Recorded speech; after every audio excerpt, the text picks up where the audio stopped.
Hi everyone, I'm Jessie Brinkman. I'm the summer dietetic intern here at FoodNet Meals on Wheels of Tompkins County.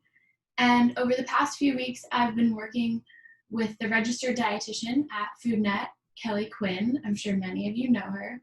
And since the pandemic, we've no longer been able to host our regular cooking demonstrations. So instead, we thought that we could bring the cooking demonstration to you guys virtually. So keep an eye out for our different cooking demonstrations throughout the week. You can find it on our Facebook page or on the YouTube account that we will share with everyone. So without further ado, welcome to our first ever virtual cooking class. Today we're going to be making a summer tuna salad. And this recipe is one of my favorites because it's easy to make, it's nutritious, and it doesn't really require you to turn on an oven on a hot summer day, and it doesn't require too much space for your counters. So to begin, you'll want to clean off your counter space or a table, whichever you're using. And sanitizing your cooking space is so important to preventing bacteria from contaminating your food. So you can do this with a rag with water and soap or with a bleach wipe, whatever you prefer. Just make sure it's clean before you get started. So next you want to grab all of your ingredients, which I've already done, as you can see here. And I've uploaded the recipe along with the video so you can follow along if you'd like. So we're going to need 2 cans of tuna, which I have right here, preferably stored in water, and you're going to need a can opener to open these. We're also going to need some dill relish. Dill is my favorite. Sweet relish usually has a lot of added sugar. So always go with dill if you can. We're going to need some mayonnaise right here. Non-fat plain Greek yogurt. Make sure it's not flavored Greek yogurt. Otherwise, it'll make your tuna salad taste pretty funny. We're going to need some lemon juice, a celery stalk, an onion, and I always have onion saved in my fridge because I use red onion all the time. So you can definitely use leftover red onion as long as it's still good. And then we're going to need salt and pepper to taste, only if you'd like. Definitely you don't have to. Garlic powder if you'd like, and then I like crushed red pepper on everything, so I'm going to add some red pepper to mine. All right, so let's get started. You're first going to want to drain out your cans of tuna. So if you use a can opener, open it all the way around and then strain off the extra liquid into the sink.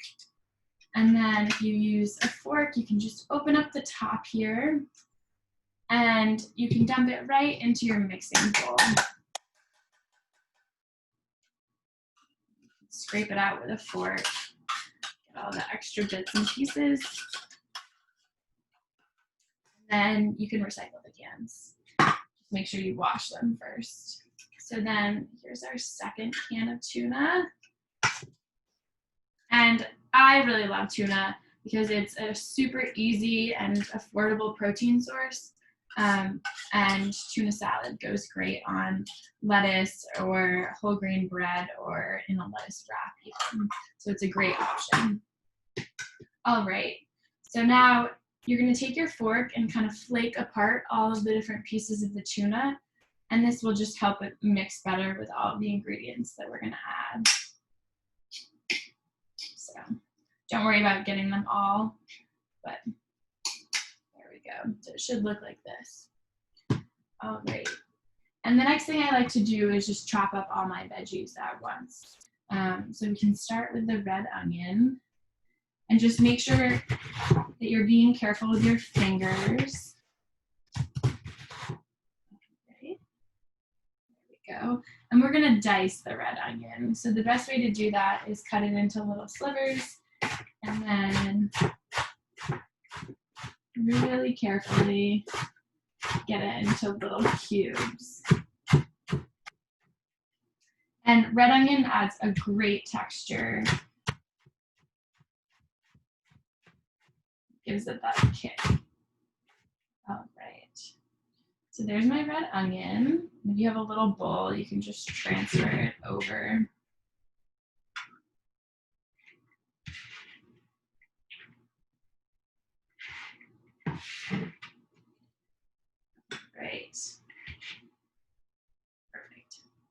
So the next thing we're going to chop is our celery, and you're just going to need 1 stalk of celery, but often celery comes in a big bunch, and a lot of times there'll be a lot of dirt right in this vein.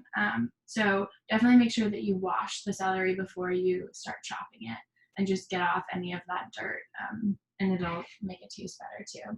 So the best way to chop celery is if you cut it down the middle of this vein to make it a little thinner, and then once again on both sides. Perfect. And then again, you're going to dice your celery just like you did with the onion.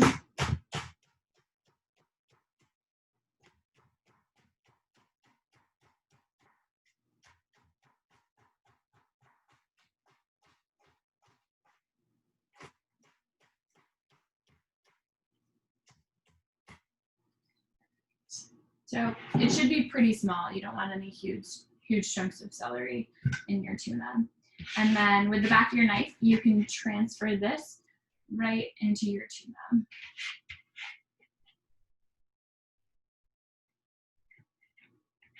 All right. So the recipe calls for 3 tablespoons of red onion. You can definitely use more than that if you'd like. I love red onion, so I would definitely use more. But it's totally dependent on what your taste preferences are, and you definitely don't even have to add the onion if you'd like to leave it out. So if you have a tablespoon, you can measure 3 tablespoons. And then onion keeps really well. So if you have a plastic bag or airtight container, you can leave any leftovers in the fridge for quite a while. All right, so now all of our vegetables are chopped up. The next thing we're going to add is 3 tablespoons of the dill relish.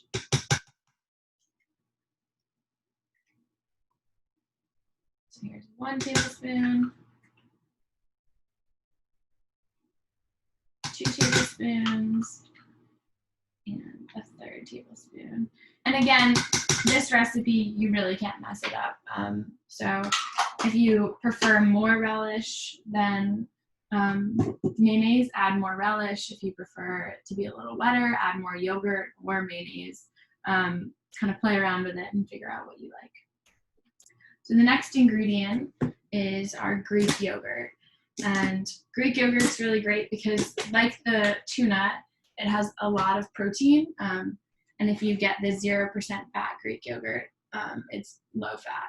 So great combination. And it's a great alternative to mayonnaise because it has less fat, and mayonnaise often has a lot of saturated fat. So if you're trying to stay away from that, it's great because it tastes similar and gives it that creaminess without adding all of the fat, and it's high in protein. So we'll do 1/2 cup.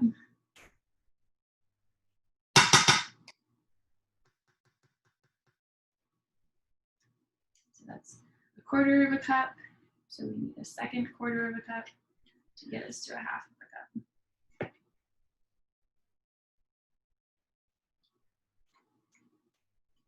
All right. There we go. And then the recipe does call for 1 tablespoon of mayonnaise. And that's just because the flavor of mayonnaise is just a tiny bit different than the Greek yogurt. So if you really like that mayonnaise flavor, definitely add the tablespoon of mayonnaise. All right. There's our tablespoon of mayonnaise. And then 1/2 tablespoon of lemon juice. So I'm just going to reuse the same tablespoon measurement and just eyeball 1/2 tablespoon, less dishes. There we go. All right. So now we're just going to combine everything together in this bowl, which is why this recipe is so great. It's very easy. And mix it as much as you'd like. And then once you're done mixing, you can give it a taste and just decide whether or not you want to add some seasonings to it. You could add some fresh dill if you have dill. And then The recipe also calls for salt, pepper, and garlic powder if you'd like. And then I like to add some red pepper flakes. So mix it together. And the yogurt does give it that creaminess that's really nice. All right. So then garlic powder, you don't have to measure it, just eyeball whatever you prefer. I really like black pepper, so I'm going to add that. It doesn't have sodium, which is nice, but gives food a nice little pop of flavor. And then some crushed red pepper. And if you like spicy, you'd like the red pepper. And if not, you can definitely leave it out. So mix this together. And then if you're going to serve it right away, it's great on its own. You could dip vegetables into it. You could put it into a lettuce wrap if you'd like, or it's great on a whole grain piece of bread. If you're not going to eat it right away, definitely put a cover over your container, make sure it's airtight, and then stick it in the fridge and you can store it for a couple days. So it's been great to do this video and show you guys how to make this salad. It's one of my favorites. And keep an eye out for the new videos that we'll be having. And if you have any recommendations for recipes for us to do, you can drop a comment in the Facebook link and I'd be happy to do any recipes. So just let me know what you want and we will see you soon. Have a great day, guys. Take care.